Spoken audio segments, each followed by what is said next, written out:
본문에 나오는 집주인의 이야기는 마태복음에만 나오는 이 말씀입니다. 아마도 마태는 예수를 따르는 서기관의 자질에 대하여 이야기하고자 하는 것 같습니다. 어쩌면 마태는 이 이야기를 통해 자신이 쓰고 있는 이 책을 설명하고 있는지도 모릅니다. 본문에서 말하는 새 것은 하나님 나라가 제시하는 놀랍고도 새로운 비전입니다. 그것은 과거의 지혜, 특히 이스라엘에 대한 아주 오래된 이야기와 희망입니다. 예수님이 전하시는 복음, 그리고 마태가 우리에게 들려주고자 하는 복음은 이 둘을 하나로 모아서 새 것을 에크세 깊이 뿌리박게 하고 에크시 새 것을 통해 신선하고 활기차게 나타나게 하려는 것입니다.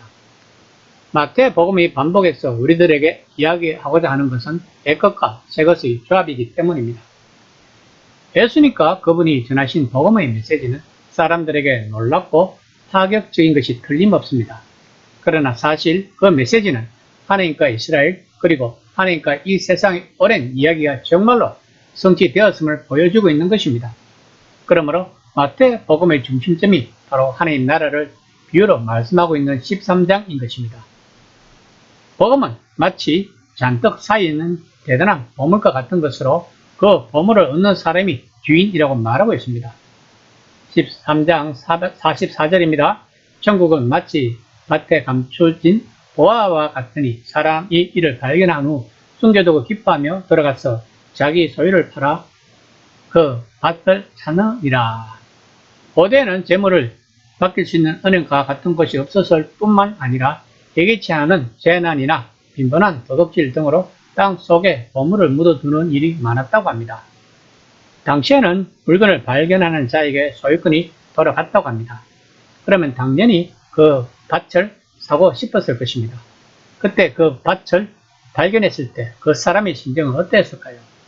이것이 예수님을 만났을 때의 반응일 것입니다. 내 모든 것을 다 바치고 싶은 심정.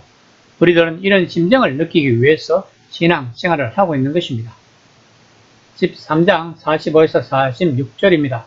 또 천국은 마치 좋은 진주를 구하는 장사와 같으니 극히 값진 진주 하늘을 발견하며 가서 자기의 소유를 다 팔아 그 진주를 사느니라. 당시 페르시아만이나 아라비아 해안에서 캐는 진주는 매우 아름다워 각지에서 상인들이 몰려들었다고 합니다. 그 당시 사람들은 진주를 매우 귀하게 여겼으며 존귀한 것의 상징으로 표현하였다고 합니다. 앞절에서 농부는 부지런히 밭을 갈다가 보물을 발견했다면 진주 상인은 열심히 진주를 고르다가 좋은 진주를 발견한 것입니다. 이처럼 우리들은 복음이 주는 진주 같은 보화를 찾기 위해서 끊임없이 신앙 생활을 나아가야 하는 것입니다. 이것이 영성 훈련인 것입니다. 13장 47에서 48절입니다. 또 천국은 마치 바다에 치고 각종 물고기를 모으는 거물과 같으니 거물이 가득하며 물가로 끌어내고 앉아서 좋은 것은 그릇에 담고 못된 것은 내버리느니라. 어부가 바다에 그물을 던지면 자기가 잡으려고 했던 물고기만 잡히는 것이 아닙니다. 특히 이스라엘 백성은 율법에 정한 물고기들만 먹을 수 있었는데 그것을 분류해야 팔 수가 있는 것입니다.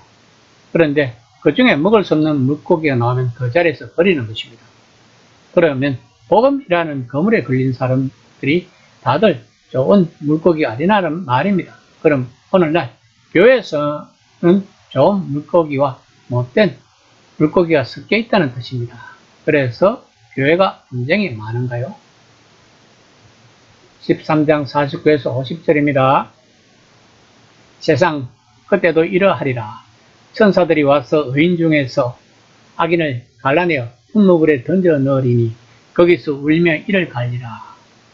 예수님이 오심으로 최후 심판의 과정이 이미 시작되었습니다. 예수님이 하늘나라로 가르치시고 하늘나라를 살아내심으로써 이 세상은 두 종류의 사람들로 나뉘었습니다. 즉 예수님에게 완전히 사로잡힌 사람들과 예수님의 복음에 저항하고 그것을 거부하는 사람들로 나뉜 것입니다. 그 심판의 과정을 보여준 것이 바로 70년에 로마에게 파멸되었을 때가 그 절정이었습니다. 그 과정은 지금도 계속되고 있으며 하나님이 온 세상을 정의와 진리로 다시 만드시는 날까지 앞으로도 계속될 것입니다. 그러므로 불의로 살아온 사람들은 최후 심판의 그날에 자신들이 마치 어부들이 던져버릴 수밖에 없는 못된 물고기 같음을 알게 될 것입니다. 13장 52절입니다. 예수께서 이르시되 그러므로 천국의 제자된 서기관마다 마치 새것과 옛것을 그 곳간에서 나오는 집주인과 같으니라. 예수님 당시 율법을 가르치는 대부분의 서기관들은 하늘나라에 대해서 무지했습니다. 그러나 이제는 서기관들의 자질이 바뀌어야 한다는 것입니다. 그것은 창세부터 하나님이 계획하신 구원의 계신 율법을 예수님의 생애와 교훈에 의해 성취된 복음의 진리의 관점에서 해석되어야 한다는 것입니다. 예수님의 가르침은 옛것, 즉 구약에 근거하면서도 그것을 새것, 신약으로 해석되고 있는 것입니다.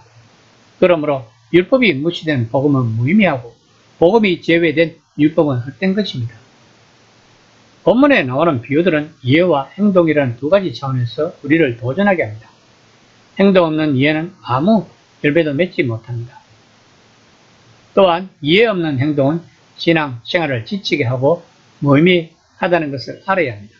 왜냐하면 그 행동이 하나님을 중심으로 하는 것이 아니라 자기의 의를 위하여 하는 것이기 때문입니다. 그러므로 본문에 나오는 하늘나라를 위하여 훈련받은 서기관이 된다는 것이 오늘날 의미하는 것은 무엇일까요? 그리고 우리의 신앙생활에서 옛것에 뿌리박고 있는 동시에 하늘나라의 새롭고 신선한 열매도 맺고 있음을 어떻게 확신할 수 있을까를 늘 생각하는 우리들이 되었으면 합니다.